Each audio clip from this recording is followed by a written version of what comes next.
साथ संगत जी, प्रेम से कहना धन निरंकार जी। एक नई साखी के साथ स्वागत है आप सभी का आपके ही अपने चैनल पर। आज की साखी का विषय है दाने दाने पर लिखा है खाने वाले का नाम। चलिए सुनते हैं आज की ये साखी। साथ संगत जी, शाम का समय था। ऑफिस से आते ही राघव ने देखा कि अलमारी में एक लड्डू रखा था। पूछने पर पता चला कि उनके पड़ोसी कहीं दूर से प्रसाद लाए थे। माँ को प्रसाद दिया था तो माँ ने अपने बेटे राघव के लिए रख दिया। राघव वो लड्डू खाने जा ही रहा था तो उसने सोचा कि पहले फ्रेश हो जाता हूँ फिर खाता हूँ। लेकिन खाना खाकर राघव को नींद आ गई। अगली सुबह छुट्टी थी तो लेट उठकर नहा धोकर आराम से राघव प्रसाद खाने लगा। ना जाने अचानक से राघव के मन में क्या ख्याल आया। राघव ने आधा लड्डू खाया और आधा वहीं पर वापस रख दिया।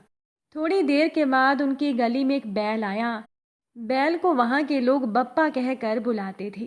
तो राघव ने कह दिया, बप्पा अभी खाना तो नहीं बना, अभी क्या खाओगे, आप थोड़ी देर के बाद आना। फिर राघव को याद आया वो आधा लड्डू। तो राघव ने जैसे ही उस बैल को लड्डू दिया तो बैल ने लड्डू को मुंह में रखते ही निकाल दिया और जमीन पर गिराकर वो बैल आगे चल दिया। ये देखकर राघव के मुंह से निकला, क्या बात है बप्पा, न खाया न खाने दिया, हमेशा तो खा ही लेते हो, आज क्या हो गया तुम्हें। राघव ऐसा बोल ही रहा था कि इतने में ही गली का एक कुत्ता राघव को देखते ही पूंछ हिलाता हुआ आया। ऐसा वो हमेशा किया करता था। राघव ने आधा लड्डू उठाया और उसे खिला दिया और घर के अंदर आ गया। अंदर आते ही राघव की नज़र पड़ी अलमारी पर, जहाँ लड्डू के कुछ छोटे छोटे से टुकड़े गिरे हुए थे और उन पर चींटियाँ लगी हुई थी। राघव ने देखा और हैरान रह गया। राघव के दिमाग में एक ही सवाल आया कि सिर्फ एक लड्डू मैंने आधा खाकर छोड़ दिया, कुत्ते ने भी खा लिया और चींटियों ने भी। किस तरह से भगवान सबका ख्याल रखता है। मतलब दाने दाने पर लिखा होता है खाने वाले का नाम, और हम बिना बात ही सब कुछ अपना बनाने में लगे रहते हैं, जबकि जो जिसका है वो उसे मिलकर ही रहता है।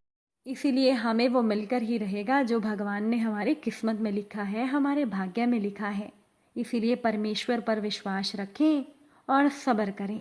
साथ संगत जी, एक घर परिवार में दोपहर को खाने के बाद मोहन जी थोड़ी देर के लिए दरवाजे से बाहर टहलते हुए आए तो उन्होंने देखा कि गेट से लगे हुए आम के पेड़ से दो पके हुए आम बाहर की तरफ गिरे पड़े थे।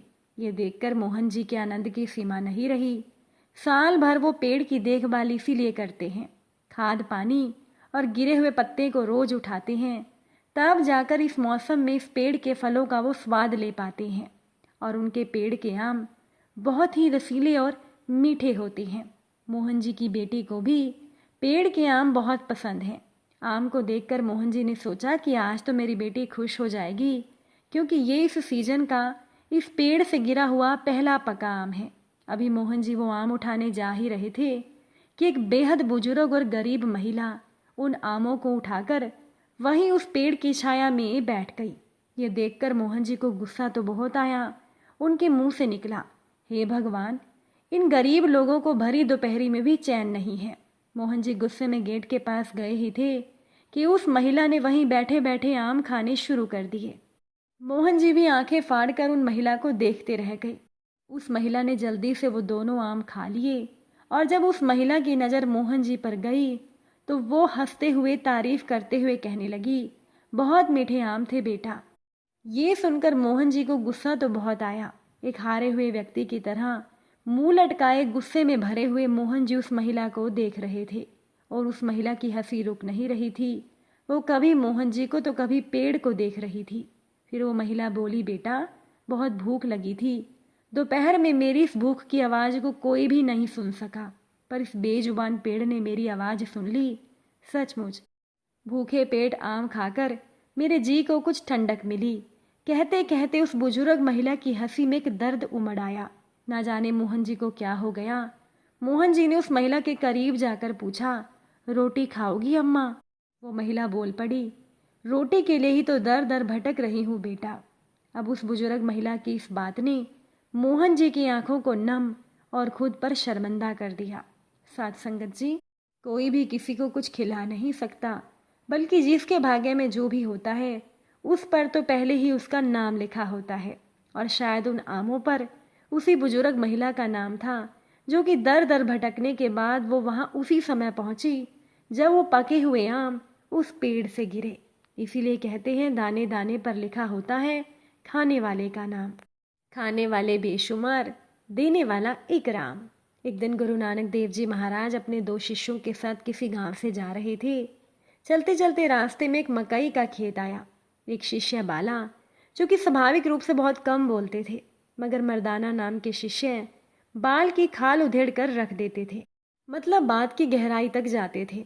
मकई का खेत देखकर मर्दाने ने गुरुजी से पूछा, बाबा जी, इस मकई के खेत में जितने दाने हैं, क्या वो सब पहले से ही निर्धारित कर दिए गए हैं कि कौन इनका हकदार होगा और ये किसके मुंह में जाएंगे? इस पर गुरु नानक देव जी महाराज ने बोल दिया, बिल्कुल।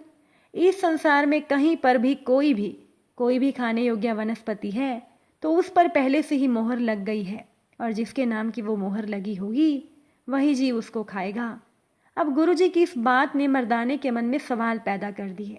मर्दाने ने मकई के खेत से एक मक्का तोड़ा और उसका एक दाना निकाल कर हथेली पर रख दिया और गुरुजी से पूछा, बाबा जी, कृपा करके बताइए कि इस दाने पर किसका नाम लिखा है? इस पर गुरु महाराज जी ने मुस्कुराकर कह दिया कि इस दाने पर तो एक मुर्गी का नाम लिखा है। मर्दाने ने गुरु के सामने चालाकी दिखाते हुए मकई का वो दाना अपने मुंह में डाल लिया और गुरुजी से बोला, गुरुजी, कुदरत का ये नियम तो बड़ी आसानी से टूट गया, लेकिन साथ संगत जी, परमात्मा की करनी देखिए। मर्दाना ने जैसे ही वो मकई का दाना निगला, वो दाना उसकी श्वास नली में फंस गया। अब तो मर्दाने की हालत बहुत ही खराब हो गई। मर्दाने ने गुरुजी को कहा, बाबा जी, कुछ कीजिए, नहीं तो मैं मर जाऊंगा। गुरु महाराज ने कहा, बेटा, मैं क्या करूं? कोई वैद्य या हकीम ही इस दाने को निकाल सकता है। पास के गांव में चलते हैं, वहां किसी हकीम को दिखाते हैं। मर्दाने को लेकर गुरुजी पास के गांव में गए। वहां एक हकीम से मिले। उस हकीम ने मर्दाने की नाक में नसवार डाल दी। साथ संगत जी, नसवार बहुत तेज थी। नसवार को सूंघते ही मर्दाने को छींकें आनी शुरू हो गई और छींकने से मकई का वो दाना उनके गले से निकलकर बाहर गिर गया। जैसे ही दाना बाहर निकला, पास ही खड़ी मुर्गी ने झट से वो दाना खा लिया।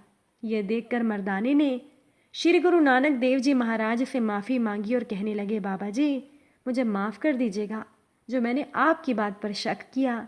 गुरु नानक देव जी महाराज ने मुस्कुराते हुए मर्दाने को गले से लगा लिया। इस जीवन की चादर में सांसों के ताने बाने हैं, दुख की थोड़ी सलवटें हैं, सुख के कुछ फूल सुहाने हैं। क्यों सोचें कि आगे क्या होगा, अब कल के कौन ठिकाने हैं। ऊपर बैठा वो बाजीगर जाने क्या मन में ठाने हैं। चाहे जितना भी जतन करे, भरने का दामन तारों से, झोली में वो ही आएंगे जो तेरे नाम के दाने हैं। साथ संगत जी, सच्चे संतों की वाणी से अमृत बरसता है। आवश्यकता होती है उन्हें आचरण में उतारने की। उम्मीद है आज की ये साखी आपको अच्छी लगी हो। अच्छी लगी होगी तो वीडियो को लाइक कीजिएगा। चैनल पर नए हैं तो सब्सक्राइब करके जाइएगा। आप सभी से फिर मुलाकात होगी नई साखी के साथ। साथ संगत जी, प्यार से कहना, धन निरंकार।